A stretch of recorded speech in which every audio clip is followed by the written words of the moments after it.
Protecting the ocean and its marine life is not just a matter of leaving it alone. There's also a place for restoration and rehabilitation.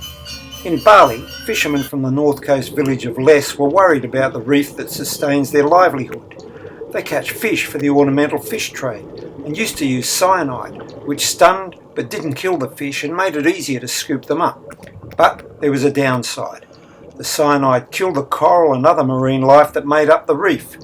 Poor quality reef means fewer fish.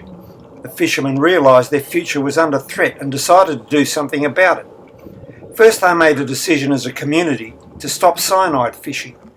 Then they started action to rehabilitate the reef. They put various structures in the water to encourage coral larvae to build up a new reef. Eventually they established a partnership with the National University of Singapore and began a program of active reef rehabilitation, involving the cultivation of coral on artificial platforms and then transferring it to areas of reef that had been degraded.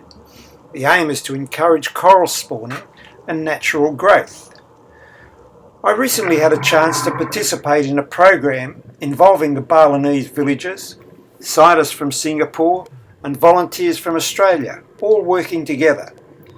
This approach is still at the experimental stage, as the scientists and villagers seek to determine which coral species, depths, structures and time frames work best. But the early results are encouraging and the reef is recovering. The people of Les have a strong culture. They make their living from exploiting natural resources, but they understand that their future depends on the health of the environment. This goes beyond income. Their community, their self-respect, their culture, religion and rituals are tied to the land and the waters in and around which they live.